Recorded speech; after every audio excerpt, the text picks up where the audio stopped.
Romantic कहानियाँ पर आप सभी का स्वागत है। माँ बनना हर औरत का सपना होता है। मैं बहुत परेशान हुई थी ये खबर सुनकर, क्योंकि इस बच्चे का बाप कौन था मुझे पता नहीं था।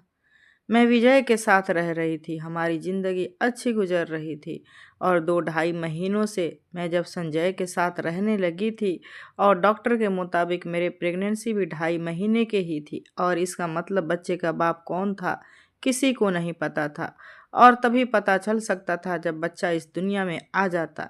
विजय ने कहा कि यह बच्चा मेरा है, तुम अपनी पत्नी को रखना चाहो तो रख लो, मैं दिल पर पत्थर रख लूँगा, लेकिन कम से कम मेरा बच्चा तो मुझे दे दो, मैं अपने बच्चे के सहारे रह लूँगा। संजय ने कहा, बच्चा भी मेरा है और पत्नी भी मेरी है। डॉक्टर ने कहा था, जब तक बच्चा दुनिया में नहीं आ जाता तब तक हम नहीं बता सकते कि इसका बाप कौन है। जब तक मन करता विजय के साथ सो जाती। विजय मेरा देवर भी था और खूब जवान भी था। मुझे नहीं लगता कि मेरे जैसे किस्मत किसी भी औरत की होगी और मेरे जैसे किस्मत किसी की होनी भी नहीं चाहिए। मैं अपने ख़ानदान की सबसे खूबसूरत लड़की थी और मुझे अपने पापा के दोस्त के बेटे से बहुत ज़्यादा मोहब्बत थी। पापा के दोस्त का बेटा फ़ौज में था। मैं उससे बहुत प्यार करती थी और वो भी मुझे बेहद पसंद करता था, लेकिन कभी हमारी आपस में कोई बात नहीं हुई थी, यहाँ तक कि बस एक दूसरे को देखकर कभी हाय हेलो हो जाती, वह भी सिर्फ दूर से ही। पर हमारे माँ बाप ने समझ लिया था कि बच्चे एक दूसरे को पसंद करते हैं। मेरे पापा इस दुनिया में नहीं थे, बस मेरी माँ थी, लेकिन मेरे पापा के दोस्त ने मेरी माँ और हमारा साथ नहीं छोड़ा था। उन्होंने अपनी दोस्ती निभाई थी और हम बच्चों के सर पर अपना हाथ रख दिया था। इसीलिए हम सब एक दूसरे के यहाँ आना जाना था। जबकि मेरे पापा के दोस्त तो जिंदा थे, लेकिन मेरे पापा के दोस्त की पत्नी जिंदा नहीं थी। पापा के दोस्त भी अब बहुत ज़्यादा बीमार रहने लगे थे। उनका एक ही बेटा था जिनका नाम संजय था और उसे फौज में शामिल होने का बहुत शौक था और उसने अपने शौक को पूरा भी किया था। हमारे यहाँ का माहौल ही ऐसा था कि हर कोई देश पर मर मिटने के लिए तैयार रहता। जिसको भी मौका मिलता था फौज में भर्ती हो जाया करता था। देश की सेवा करना हम लोग अपना धर्म समझते थे। हमारे यहाँ के बहुत सारे लोग देश की सेवा में शहीद हो चुके थे। मेरा अपना भाई भी देश की सेवा करते करते शहीद हो चुका था। मुझे पापा के दोस्त के बेटे से बहुत मोहब्बत थी। हमारी इस मोहब्बत के खबर हमारे घर वालों को भी लग चुकी थी और हमारी खुशी की खातिर हमारे घर वालों ने हमारे रिश्ता पक्का कर दिया और हमारी शादी भी हो गई। मैं बहुत ज़्यादा खुश थी और इतनी खुश कि बता नहीं सकती थी। जिससे मोहब्बत की थी वही मुझे मिल गया। इससे ज़्यादा खुशी की बात और क्या हो सकती थी। दिन इसी तरह गुजरने लगे। बस मुझे एक ही बात का दुख था कि संजय मेरे पास बहुत कम रहता था। हमेशा ही संजय बाहर रहता था, कभी कभी घर आता। घर में उसकी एक बहन थी और एक पापा। मैं हमेशा उसका इंतज़ार करती रहती। कोई होली, दिवाली या और कोई त्यौहार होता तब भी वो न आता। तब मुझे त्यौहार की कोई खुशी नहीं होती, लेकिन जैसे ही मैं वह दाखिल होता मेरे लिए तो होली दिवाली का माहौल बन जाता था।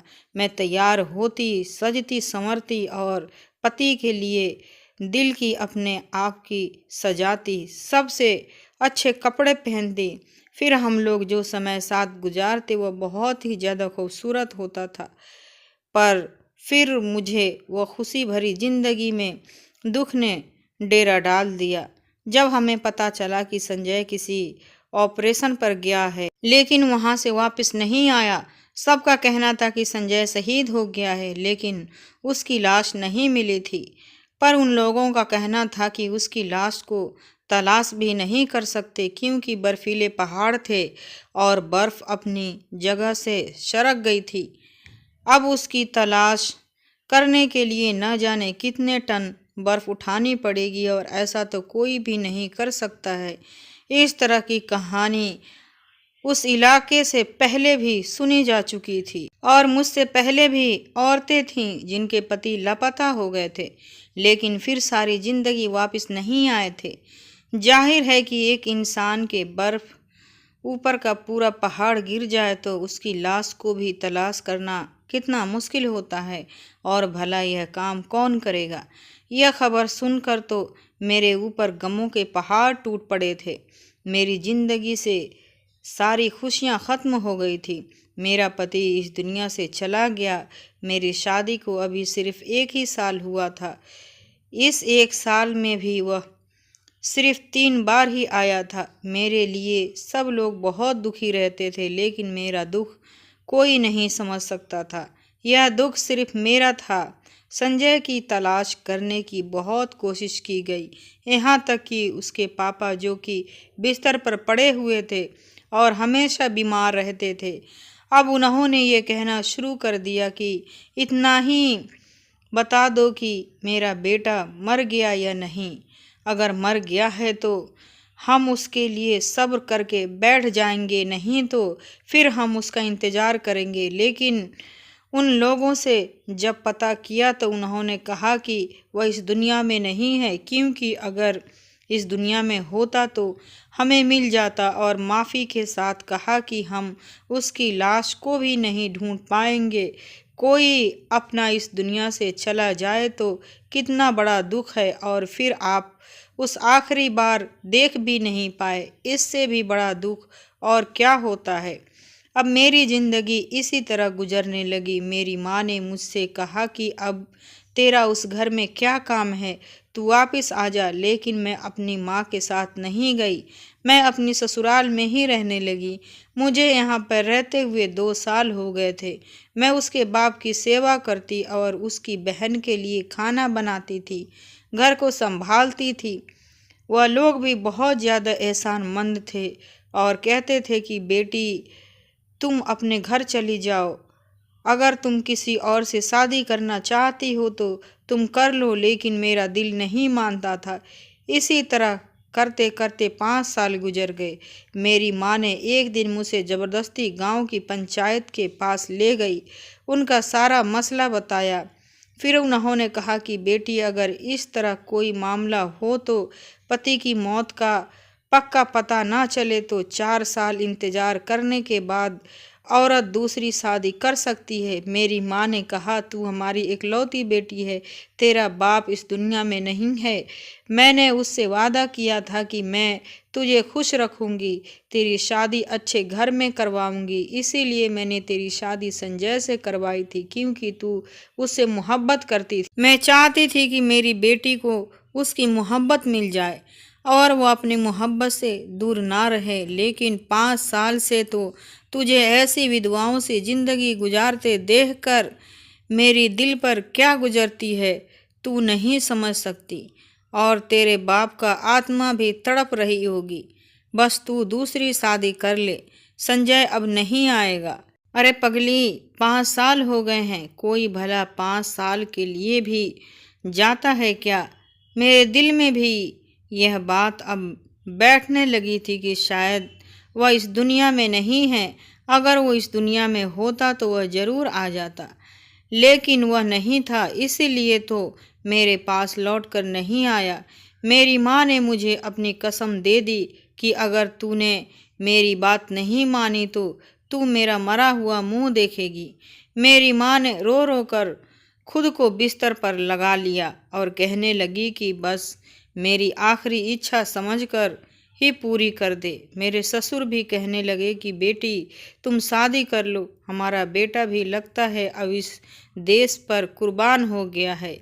हमें तो खुश होना चाहिए कि संजय शहीद हुआ है, उसने अपने देश के लिए अपनी जान कुर्बान कर दी है। मैं रातों को उठकर रोती थी।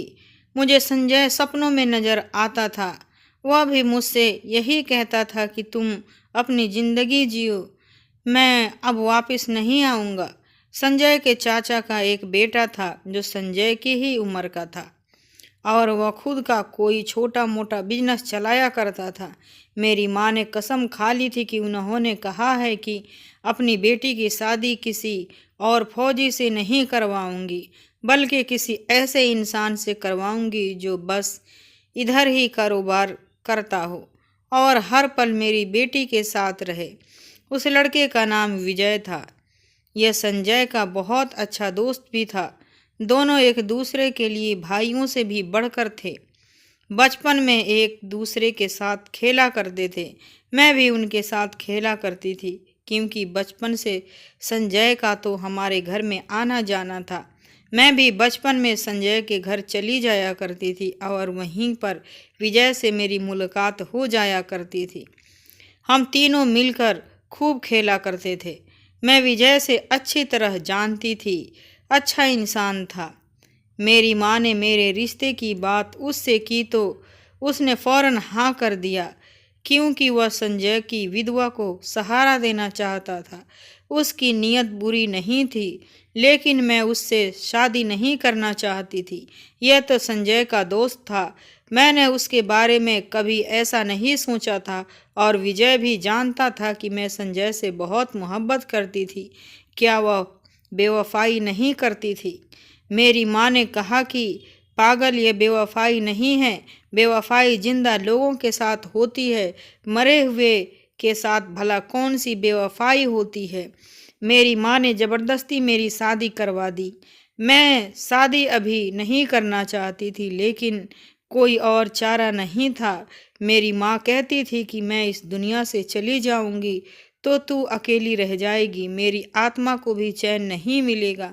विजय से जब मेरी शादी हुई तो पहली रात ही उसने मुझसे कहा कि मुझे संजय की मौत का बहुत दुख है।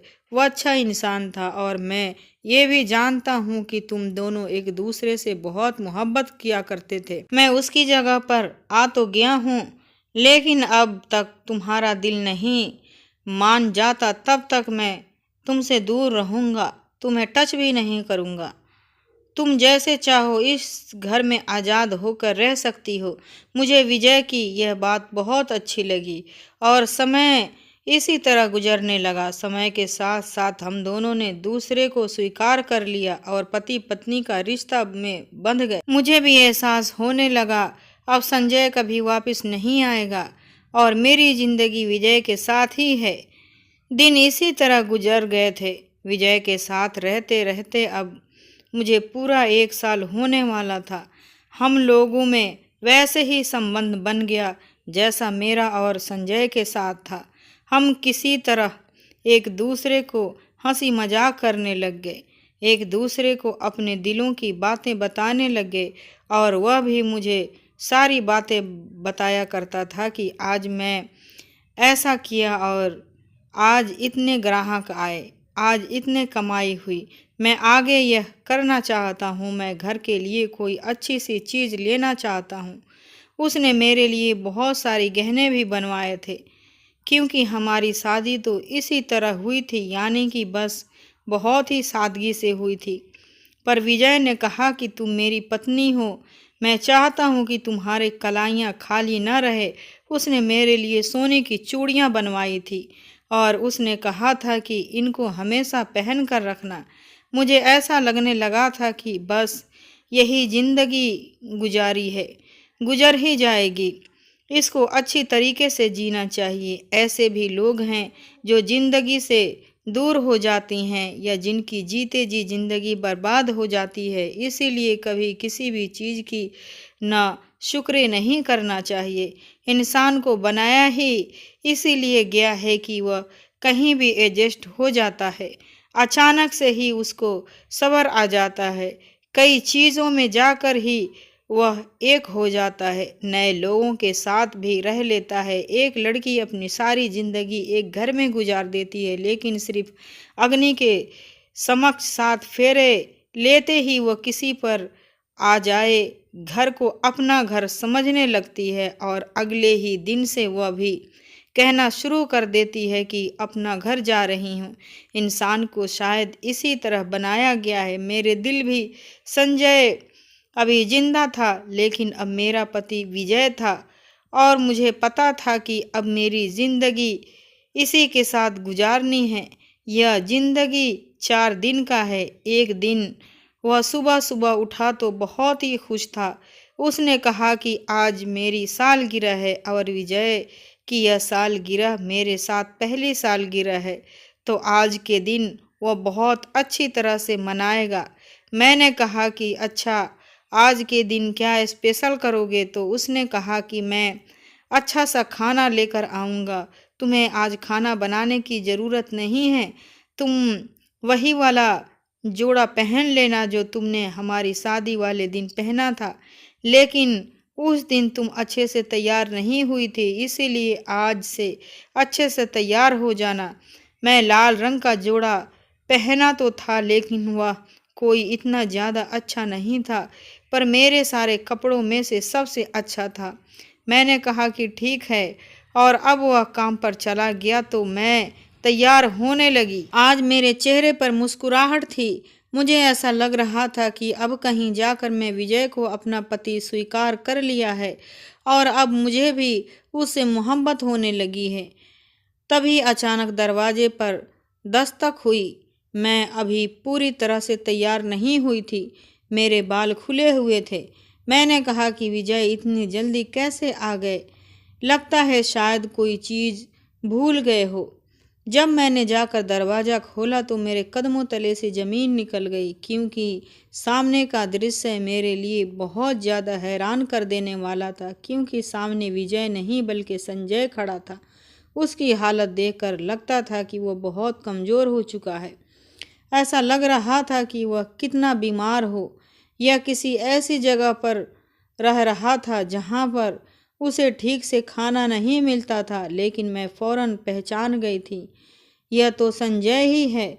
उसकी आंखों में भी आंसू थे। हम दोनों की हालत एक जैसी थी। वह मेरे पास खड़ा तो मैं एकदम से 2 कदम पीछे हट गई। मुझे याद आ गया कि अब तो मैं विजय की पत्नी हूँ, संजय की नहीं। लेकिन ये क्या हो गया? उसने ये क्या बात है? मुझसे दूर क्यों भाग रही हूँ? मैं कितने सालों बाद आया हूँ और तुम मुझसे दूर भाग रही हो। तुम्हें पता है ना मैं कहाँ था? कितने मुश्किल से तुम तक पहुँचा हूँ, पर तुम मुझसे दूर क्यों भाग रही हो? तुम विजय के घर में क्या कर रही हो? मैं तुम्हारे घर गया था, तुम्हारी माँ वहाँ पर नहीं थी, पर सामने वालों ने मुझे बताया कि तुम मुझे विजय के घर पर ही मिलोगी। मैं संजय से कहा कि अंदर तो आ जाओ, अंदर जाकर बैठो। मुझे समझ नहीं आ रहा था कि मेरी हालात अजीब सी हो गई थी। ऐसा लगता था कि कोई जिंदा रहना चाहता है और अब उसके सामने मौत आकर खड़ी हो गई है, जबकि वह पहले मौत मांगता रहा। संजय ने मुझे बताया कि मैं बहुत ही बुरे हालात में था। मैं एक छोटे से गांव में फंस गया था, जहां पर लोगों को मेरी भाषा भी नहीं आती थी। मेरी हालात बहुत बुरी थी। मेरी न जाने कितनी हड्डियां टूटी हुई थी। उन्हें लोगों ने मेरा इलाज किया। वह कोई जंगली लोग थे और जब वह मुझे वापस नहीं आने देना चाह रहे थे, उन्होंने मुझे कैद करके रखा था। उन्हें लगता था कि अगर मैं वहाँ से निकल गया तो मैं उनके रहने की जगह को सब लोगों को बता दूंगा और उनके रहने की जगह पर पहुँच जाएंगे और उनके बारे में जांच पड़ताल करेंगे, क्योंकि वह लोग बहुत ही अजीब थे। सदियों से उनका कबीला उस घने जंगल के बीच में रह रहा था और फिर से मैं भी वहां रहने लगा। एक दिन मौका देखकर मैं वहां से भाग निकला और बड़ी मुश्किल से तुम तक वापस पहुंचा हूं। इसीलिए सब कुछ बहुत ज़्यादा मुश्किल था। वह हिंदुस्तान की बॉर्डर से निकलकर किसी और ही इलाके की बॉर्डर में चला गया था और वहां से घूमता हुआ खुद को बचाता हुआ वापस हिंदुस्तान आया है, क्योंकि वह एक फौजी था। उसे बहुत मुश्किल का सामना भी करना पड़ा था। आज संजय मेरे सामने बैठा था। जब उसने मेरी कहानी सुनी तो मेरी आंखों में आंसू आ गए। वह फिर से मेरा हाथ पकड़ने की कोशिश करने लगा कि मैं पीछे हट गई। मैंने उसे पानी पिलाया और पूछा कि क्या खाओगे? संजय कहने लगा, जो भी खिलाओगे वह खा लूँगा। मैं उसके सामने खाना रख दिया। उसने कहा, तुम्हें कब से यह खाना पसंद आने लगा? मैं तो यह सब नहीं खाता और तुम भी तो नहीं खाती थी। जो भी मैं नहीं खाता था, यह तुमने क्या पकाया हुआ है? वह मुझे नॉर्मल तरीके से बात कर रहा था, जबकि वह नॉर्मल नहीं था। वह बहुत ज़्यादा कमज़ोर लग रहा था।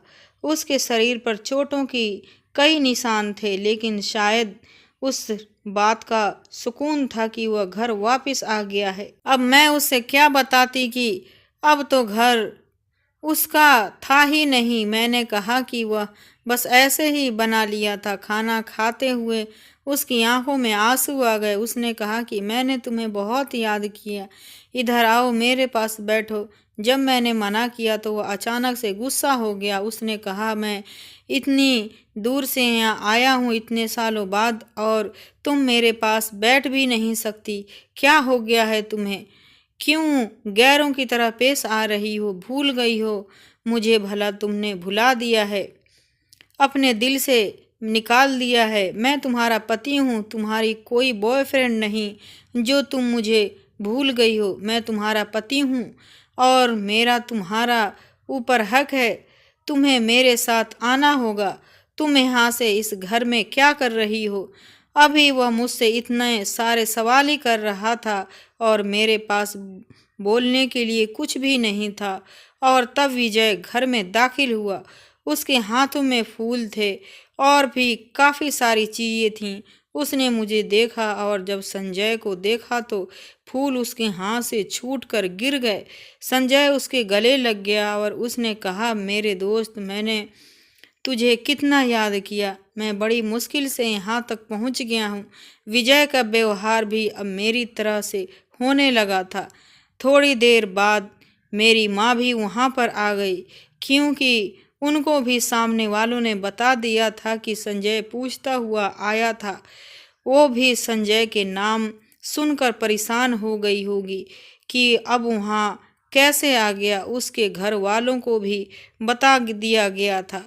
वह सब बहुत खुश थे। वह भी दौड़ के दौड़े विजय के घर चले आए थे। लेकिन जब सबको मेरा ध्यान आया तो मेरा मामला संजय के सामने लाया गया तो विजय के साथ साथ संजय के कदमों तले से भी जमीन खिसक गई। उसने कहा कि ये मेरी पत्नी है, मैं इसको अपनी पत्नी छोड़कर गया था, मैंने इसको तलाक नहीं दिया है, यह किसी और से शादी कैसे कर सकती है? संजय ने मेरी तरफ देखा और कहा, यही थी मेरी तुम्हारी मोहब्बत, बस इतनी ही मोहब्बत थी। मैं इतने दिनों के लिए गायब हो गया, तुमने किसी और से शादी कर ली और उसके साथ रहने लगी। तुमने मेरे साथ बेवफाई की है, अपना मुंह काला किया है, मेरी इज्जत का सौदा कर दिया तुमने। मेरी पत्नी होते हुए किसी और के साथ शादी कर ली तुमने। बहुत बड़ा पाप किया है, मैं तुम्हें कभी माफ़ नहीं करूँगा। मुझे नहीं पता था कि तुम इस तरह की लड़की हो। तुम तो बड़ी मासूम लगती थी। मुझे कहा था कि मेरा इंतज़ार करूँगा, आखिरी सांस तक इंतज़ार करूँगी। तो बस इतना ही सांस था और ख़त्म हो गया सब।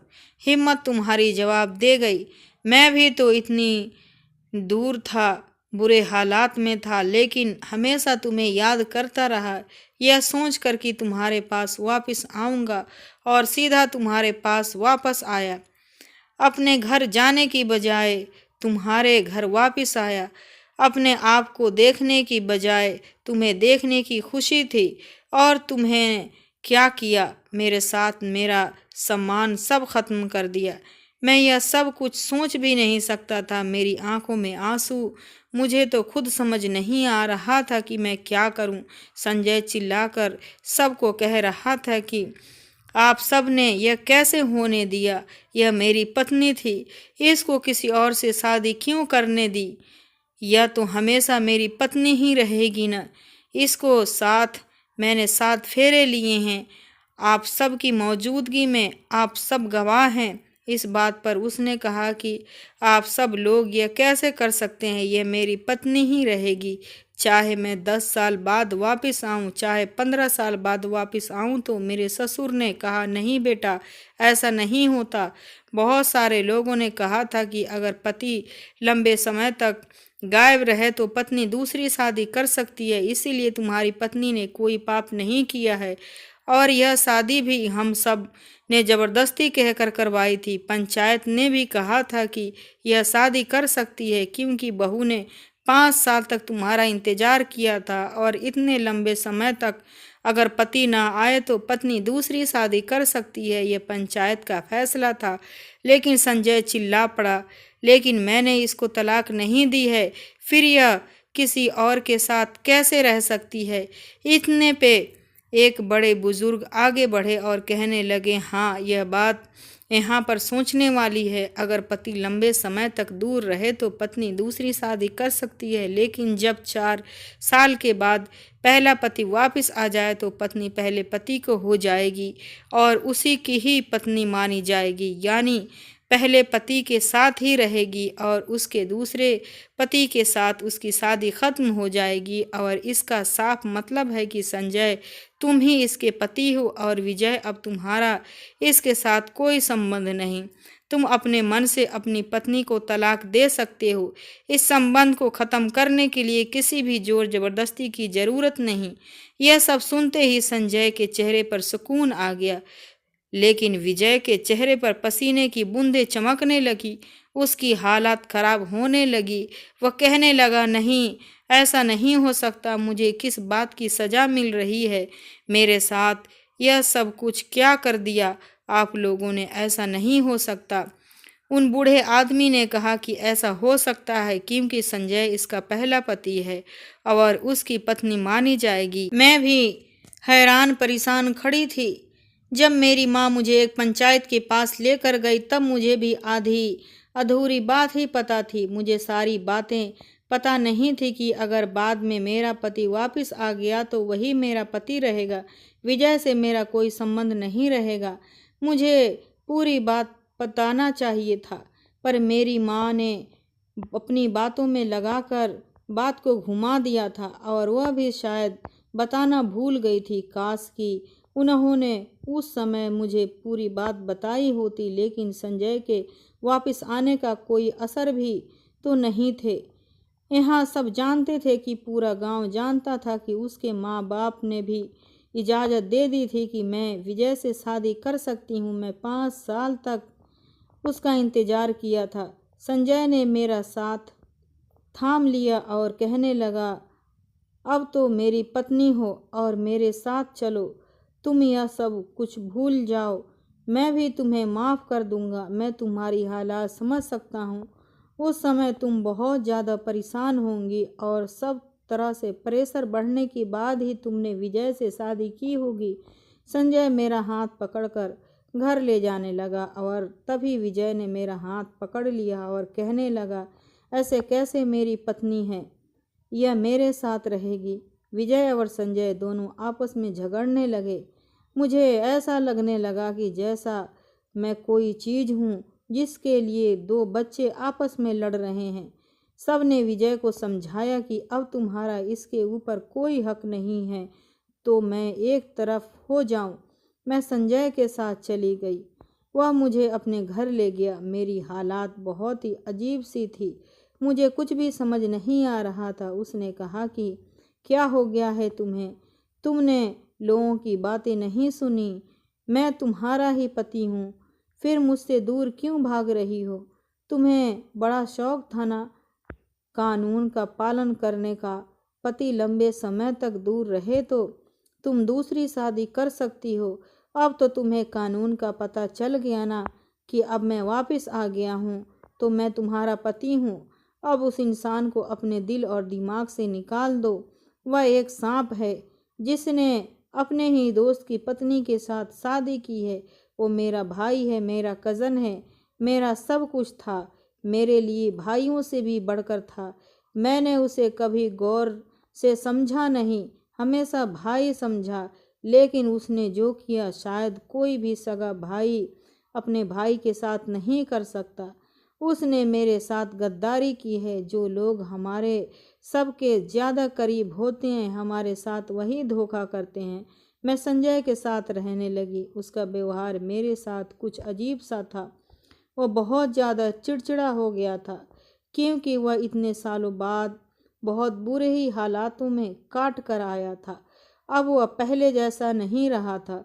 उसकी बातों में हर वक्त गुस्सा दिखाई देता था। उसके शब्दों में जहर घुला रहता था। उसने मुझ पर गुस्सा था। उसके अंदर की मर्दानगी उबाल रही थी। जाहिर है उसके लिए यह सब कुछ बहुत मुश्किल था कि उसकी पत्नी 1 साल तक किसी दूसरे मर्द के साथ रही थी।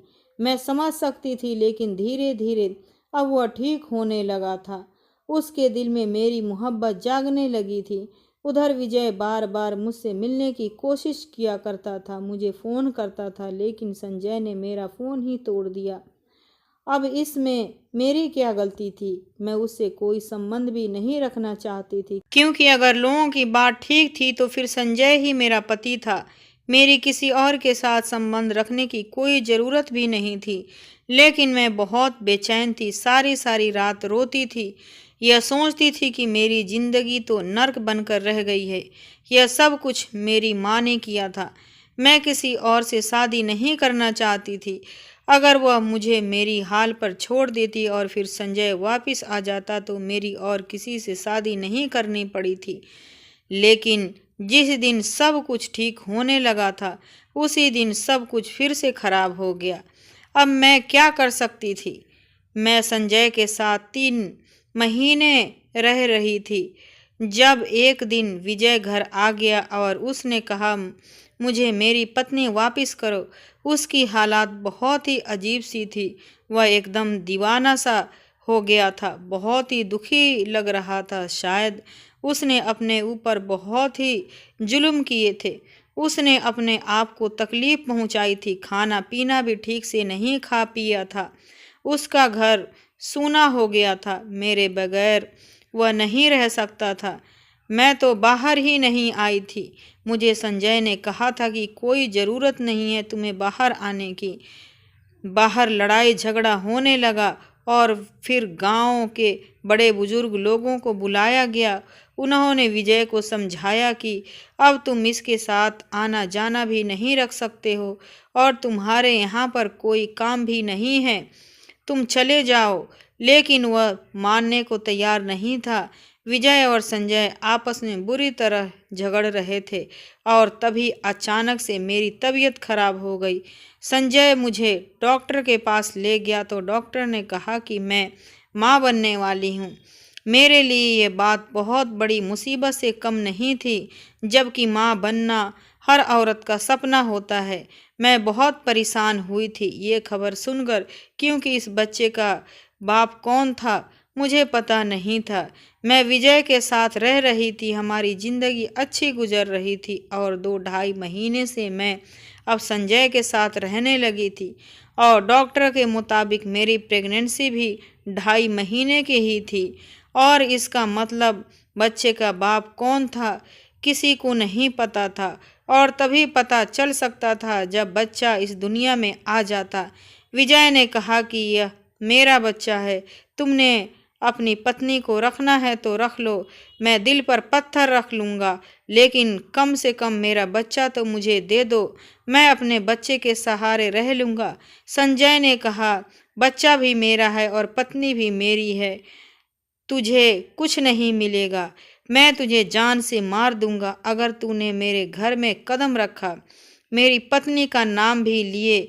विजय बार बार मेरा नाम लेने लगा। उन दोनों की लड़ाई अब बहुत ज़्यादा बढ़ गई थी, हाथापाई पर उतर आए थे। मैं चिल्ला चिल्ला कर रो रही थी। मुझे ऐसा लग रहा था जैसे यह सब कुछ मेरी वजह से हुआ है। मुझे तो मेरे ससुर ने भी ताने देना शुरू कर दिए और मेरी नंद भी कहने लगी कि तुम्हारे लिए 2 भाई आपस में लड़ रहे हैं। यह तो एक दूसरे के जान हुआ करते थे, एक दूसरे को जरा सा भी दुख नहीं पहुंचा सकते थे और आज कैसे एक दूसरे के लिए दुश्मन से भी बढ़कर हो गए हैं, सिर्फ तुम्हारी वजह से। तुम्हें ही शौक चढ़ा था शादी करने का, पहले पति की पत्नी बनकर बैठना था ना। मोहब्बत की तो दावे सब करते हैं। डॉक्टर ने कहा था जब तक बच्चा इस दुनिया में नहीं आ जाता तब तक हम बता नहीं सकते कि इसका बाप कौन है। विजय ने पहले ही कह दिया था कि बच्चा मेरा है और जैसे ही बच्चा इस दुनिया में आएगा मैं उसे लेकर चला जाऊंगा। उसने कहा था कि मुझे तुम्हारी भी कोई परवाह नहीं है, बच्चा तुम्हारे बगैर रह लेगा, मैं उसे माँ और बाप दोनों का प्यार दूंगा। मैं परेशान थी कि कहीं यह सचमुच में मेरे बच्चे को ना ले जाए। और इधर संजय ने अजीब सी बातें कर दी। उसने कहा कि अगर यह बच्चा विजय का है तो फिर हम यह बच्चा उसको दे देंगे। यानी कि दोनों ही सूरत में ही मुझे मेरे बच्चों से दूर करने की साजिश हो रही थी। मेरे दिल पर क्या गुजर रही थी सिर्फ मैं ही जानती थी। अगर मेरी कोख में बच्चा होता ना तो मैं अब तक खुदकशी कर ली होती। मुझे विजय ने किसी और नंबर से एक मैसेज भेजा। उसने कहा कि मुझे अब तुम पर कोई भरोसा नहीं है और तुम मुझे अपनी ज़िंदगी में वापस नहीं आने दोगी, लेकिन अपना बच्चा मैं तुम्हारे पास नहीं रहने दूंगा। यह बात याद रखना। और मैंने संजय को भी किसी से फ़ोन पर बात करते हुए सुना कि वह मेरी पत्नी है, मैं उसको नहीं छोड़ सकता, मैं उससे मोहब्बत करता हूँ, लेकिन अगर उसकी कोख में उस इंसान का बच्चा है तो मैं उस बच्चे को अपने घर में नहीं रहने दूंगा। मुझे समझ नहीं आ रहा था कि मैं क्या करूं। मेरे अंदर मेरा बच्चा था और मैं एक माँ बन चुकी थी। मैं दोनों की पत्नी बनकर नहीं बल्कि उस बच्चे की माँ बनकर सोच रही थी। और आखिर समय आ गया जब उस बच्चे को पैदा होना था और उसी समय टेस्ट करके यह भी पता चल सकते थे कि उसका बाप कौन है। लेकिन जब मेरी डिलीवरी का आखिरी समय आया तो मेरी तबीयत बहुत ज़्यादा ख़राब हो गई। डॉक्टर ने कहा कि बहुत कुछ गड़बड़ लग रही है, हमें तुरंत ऑपरेशन करना पड़ेगा।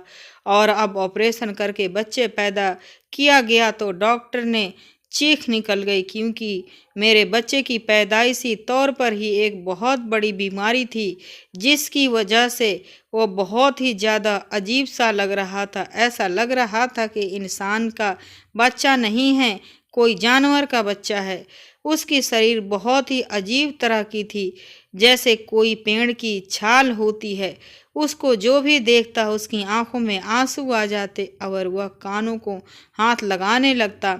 मेरा क्या दोष था, क्या मेरी सज़ा थी? लेकिन मैं तो ऐसा कुछ भी नहीं किया था जिसकी भगवान ने मुझे इतनी बड़ी सज़ा देता।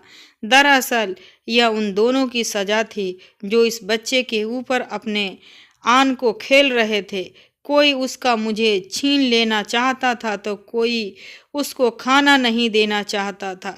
रिपोर्ट के मुताबिक यह बच्चा विजय का था, लेकिन अब उसने बच्चे को लेने से मना कर दिया और संजय ने कहा कि मैं इस बच्चे को नहीं पालूंगा। और विजय तो हमेशा हमेशा के लिए ही अब गायब हो गया, क्योंकि उसे सिर्फ अब बच्चे तक ही मुझसे मतलब था। अब उसने इस अजीब से बच्चे को रखने से मना कर दिया था और शहर हमेशा हमेशा के लिए चला गया था। लेकिन जब मैं संजय को कहा कि मैं इस बच्चे को पालना चाहती हूँ तो उसने कहा कि फिर तुम्हें अपने साथ नहीं रख सकता। तो मैंने कहा कि ठीक है, तुम मुझे छोड़ दो। उसने कहा कि ताकि तुम विजय के पास चली जाओ। मैंने कहा कि तुम तो कभी भी ऐसे इंसान नहीं थे, तुम्हें याद है ना, हमने एक दूसरे से मोहब्बत की थी।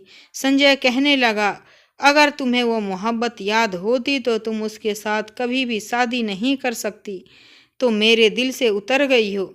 मैंने कहा कि तुम भी मेरे दिल से उतर गए हो और अगर तुम्हें मेरे साथ नहीं रहना है तो बेशक मुझे छोड़ सकते हो। संजय ने मुझे तलाक दे दिया और मैं वापस अपनी माँ के घर आ गई। अब मैं अपने बच्चे को पालती हूँ। दुनिया उसके बारे में जो भी बोलती रहे, लेकिन मेरे लिए तो ये मेरी औलाद है, मेरे लिए मेरी जान है, मेरा सब कुछ मेरा बेटा है। मैं हमेशा उसका ख्याल रखूँगी। डॉक्टर कहते हैं कि ऐसे बच्चों की उम्र ज़्यादा नहीं होती, यह बच्चा कुछ ही समय जिंदा रह पाएगा, लेकिन मेरा बेटा मेरे पास रहेगा। मैं अपनी पूरी ज़िंदगी कोशिश करूँगी और अपनी जी जान से अपने बेटे की सेवा करूँगी और परवरिश करूँगी ताकि वह ज़्यादा से ज़्यादा समय तक मेरे पास रहे। मेरी ज़िंदगी का मकसद सिर्फ़ और सिर्फ यही है। कभी कभी सोचती हूँ कि मेरी क्या गलती थी जो मुझे इतनी बड़ी सज़ा मिली है। दोस्तों, वीडियो कैसा लगा कमेंट करके ज़रूर बताइएगा। मेरे इस चैनल को लाइक और सब्सक्राइब